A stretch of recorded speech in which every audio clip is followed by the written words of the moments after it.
오늘 우리가 볼 하나님의 말씀은 잠언 1장 20절에서 23절까지 제가 봉독해 드리겠습니다.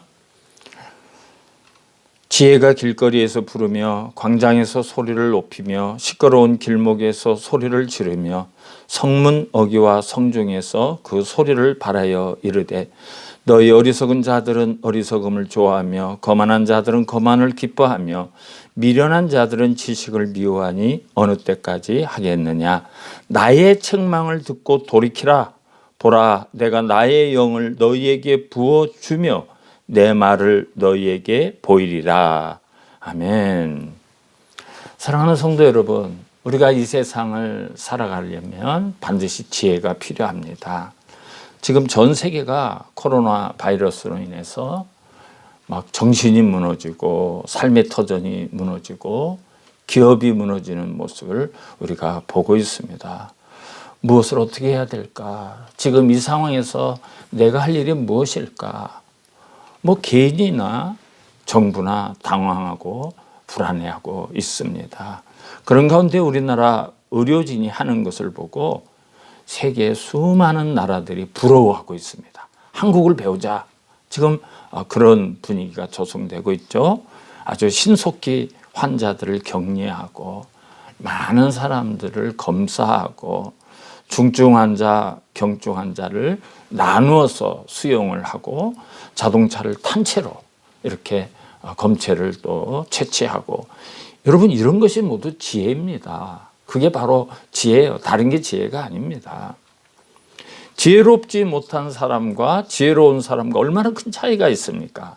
그런데 어떤 분은 나는 지혜에 대해서 특별히 배운 것도 없고 누가 지혜를 나에게 가르쳐 준 일도 없고 나는 많이 배우지도 못했고 그래서 나는 지혜롭지 못한 게 당연해. 이렇게 자기가 지혜롭지 못한 것을 당연시하는 분이 있어요. 그걸 또 당연시 여기는 그런 사회 분위기도 있습니다. 그러나 오늘 본문에서 뭐라고 말씀하고 있습니까? 우리 20절부터 한번 다시 볼까요? 20절부터 지혜가 길거리에서 부르며 광장에서 소리를 높이며 시끄러운 길목에서 소리를 지르며 성문 어귀와 성중에서 그 소리를 발하여 이르되 그랬어요. 너희 어리석은 자들아. 너희 어리석은 자들아. 여러분 길거리에서 광장에서 또 성문에서 시끄러운 길목에서 어디서나 지혜가 소리를 친다는 거예요. 야, 어리석은 사람들아, 내 말을 들어라. 내 지혜를 배워라. 나에게서 나가는 지혜를 들어봐라. 그런다는 겁니다. 나 여기 있어. 지혜가 여기 있어. 나를 보시오. 나를 찾으시오. 나를 가지시오. 이렇게 소리를 지르고 있대요. 그 이게 무슨 말입니까? 우리는 모든 상황과 또 모든 환경 속에서 지혜를 배울 수 있다는 거예요. 봄이 되어서 꽃이 피기 시작했습니다. 참 신기하죠? 겨울에는 죽어서 다시 살아날 것 같지 않았던 그런 풀들이 자라나기 시작하면서 싹을 내고 또 꽃을 피우는 모습을 봐요. 나무도 마찬가지죠. 철새들이 봄에 오면 다 고향으로 날아가요. 우리 들녘에 그렇게 많던 철새들이 다 사라집니다. 근데 추수를 시작을 하면요, 아주 정확하게 그 철새들이 다시 이곳을 날아오는 것을 볼 수가 있어요. 이게 바로 하나님의 창조의 지혜입니다. 그러니까 다윗이 목동 생활을 하면서 누워서 하늘을 보다가 정확하게 달이 뜨고 달이 지고 또 해가 뜨고 해가 지고 계절이 바뀌고 이런 걸 보면서 하나님의 지혜를 찬양하지 않습니까? 그게 바로 시편 19편의 말씀입니다. 그런데 하나님께서 우리에게 그런 하나님의 지혜를 배울 수 있는 기회를 우리 주변에 수없이 주셨다는 거예요. 그런 자연을 통해서도 우리 환경을 통해서도 배울 수 있고, 간혹 어르신들이 살아온 삶의 이야기를 해요. 내가 이렇게 성공했고 이렇게 실패했고 이런 경험을 했다. 그냥 우리는 그런 이야기를 듣고 말 것이 아니라 거기에서 새로운 지식을 얻고 내 자신을 돌아보면서 그 새로운 지혜를 배울 수가 있어야 돼요. 아, 이분이 이렇게 해서 성공을 했구나. 저런 과정 때문에 실패를 했구나. 얼마든지 우리는 지혜를 배울 수가 있습니다.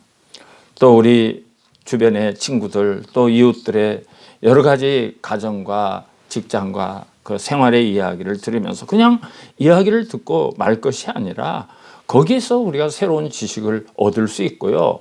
잘못된 것을 보고는 반면 교사의 교훈을 얻을 수가 있는 거죠. 우리 속담에 3살 먹은 어린아이에게도 배울 것이 있다고 말하지 않았습니까? 그러니까 우리는 모든 환경 속에서 지혜를 배울 수 있습니다. 심지어 잠언을 보면 개미에게로 가서 지혜를 배워라 그랬어요. 여러분, 곤충, 한낱 그 보잘것없는 곤충에게서도 우리는 지혜를 배울 수 있다는 거예요. 문제는 내가 배우려고 하는 마음을 가지고 있는가, 내가 배우려고 하는 태도가 있는가, 그것이 중요한 것입니다. 그것만 되어 있으면 우리는 모든 상황에서 배울 수가 있다는 것입니다. 하나님은 이렇게 지혜를 깨달을 수 있는 자연의 원리와 지식을 탐구하는 마음을 우리에게 주셨는데 어떤 사람들은 지혜를 배우려고 하지 않는 사람들이 있습니다. 22절을 보면 세 종류의 사람이 있어요. 22절을 한번 보시기 바랍니다. 너희 어리석은 자들은 어리석음을 좋아하며 거만한 자들은 거만을 기뻐하며 미련한 자들은 지식을 미워하니 어느 때까지 하겠느냐 그랬어요. 이 세 종류의 사람이 나왔어요. 첫 번째, 어리석은 사람들이 있었습니다. 어리석은 사람은 어리석음을 좋아하며 그랬어요. 여러분, 어리석은 사람은 지혜의 소중함을 몰라요. 지혜를 만나도 배우려고를 하지를 않습니다. 생각이 없어요. 생각을 하지 않아요. 이 일을 내가 어떻게 더 효과적으로 할 수 있을까? 내가 이 일을 어떻게 하면 더 잘할 수 있을까? 내가 하는 일을 통해서 어떻게 사람들에게 유익을 줄까? 내가 하는 일을 통해서 다른 사람에게 피해는 주지 않을까? 그런 생각을 전혀 안 하는 거예요. 그런 생각을 하지를 못해요. 이런 사람의 특징은 유혹에도 잘 넘어가요. 남이 유혹하면 거기에 그대로 넘어가는 경우가 많이 있습니다. 늘 잘못된 편견, 어리석은 자기의 생각과 판단대로 행동을 하기 때문이죠. 두 번째, 거만한 자들이 있었습니다. 거만한 자들은 거만을 기뻐하며 지혜를 우습게 여겨요. 그리고 자기의 어리석음을 자랑해요. 자기가 어리석게 한 행동을, 그런 걸 막 자랑해요. 거만한 사람들이 그렇죠.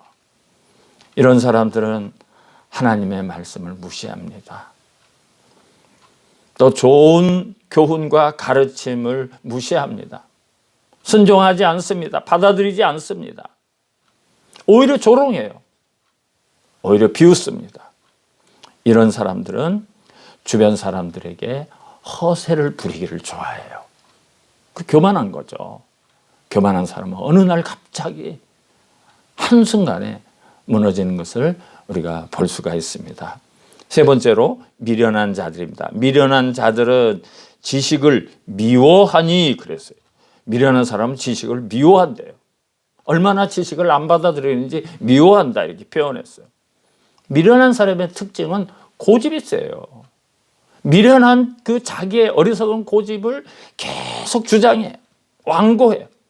남의 충고를 멸시하고 자기 멋대로 행동하는 사람입니다. 그러나 하나님은 이런 모든 사람들이 하나님의 지혜를 깨닫고 받아들이기를 원하셔요. 22절 마지막 절에 뭐라고 말했습니까? 22절에 보시면 어느 때까지 하겠느냐 그랬어요. 너희 어리석은 자들아, 거만한 자들아, 미련한 자들아, 어느 때까지 하겠느냐? 하나님이 탄식을 하시는 거예요. 탄식을 하시는. 그래서 하나님은 우리에게 이 잠언을 주시고 하나님의 말씀을 주시는 겁니다. 우리 마지막으로 23절을 한번 보겠습니다. 23절, 나의 책망을 듣고 돌이키라. 보라, 내가 나의 영을 너희에게 부어주며 내 말을 너희에게 보이리라. 아멘. 어느 때까지 하겠네. 하나님이 탄식하신 다음에 우리에게 책망을 주셨다 그랬어요. 여기 책망이라는 히브리어는 정확하게는 나의 책망, 나의 훈계 이런 뜻입니다. 하나님은 우리가 어리석고 교만하고 미련하지 않도록 책망을 하시고 교훈을 주셨어요. 그래서 우리 그리스도인에게는 하나님의 영을 주시고 하나님의 말씀을 주신 거예요. 왜 우리에게 성령을 부어주시고 하나님의 말씀을 우리에게 주십니까? 우리가 어리석은 자들, 거만한 자들, 미련한 자들의 길을 가지 않도록 하기 위해서죠. 모든 성경은 교훈과 책망과 바르게 하기에 유익하다고 말씀했습니다. 하나님의 말씀을 내 삶에 비춰보면 내가 가는 길이 바른 길인지 아니면 잘못된 길을 가고 있는지 얼마든지 알 수가 있습니다. 그래서 성경을 우리가 많이 읽고 성경을 많이 듣고 많이 배워야 돼요. 성경을 보면 오라, 돌아오라, 돌이키라 이런 하나님의 간절한 말씀이 많이 있어요. 하나님은 우리가 잘못된 길을 가더라도 돌이키기만 하면 언제나 우리를 받아주시고 용서해 주시고 우리에게 은혜를 베풀어 주시는 하나님이십니다. 누가복음 15장을 보면 작은 아들이 자기의 분깃을 받아서 집을 나간 다음에 아버지의 일과는 바뀌었어요. 매일 동부밖을 보면서 그 아들이 돌아오기를 기다립니다. 어느 날 아직도 거리가 먼데 그 동구 밖에서 거짓골을 하고 돌아오는 아들을 발견한 아버지는 그대로 달려가서 아들에게 한마디 과거도 묻지 않고 목을 안고 입을 맞추며 아들에게 모든 것을 회복시켜 주시지 않습니까? 잔치를 벌려라, 풍악을 울려라, 살찐 송아지를 잡아라, 이 아이에게 좋은 옷을 입혀라. 그리고 아버지의 반지를 빼서 아들에게 주시는 아버지. 여러분, 그 아버지가 바로 우리들의 아버지 하나님 아버지이십니다. 하나님은 믿음의 자녀들에게 성령을 보내주시고 말씀을 주셔서 하나님의 자녀답게 살기를 원하십니다. 주의 말씀은 내 발의 등이요 내 길의 빛이니이다 이렇게 말씀하셨습니다. 언제나 그 말씀의 빛을 따라서 지혜롭게 살아갈 수 있는 우리 사랑하는 성도님들이 다 되시기를 주님의 이름으로 축원합니다.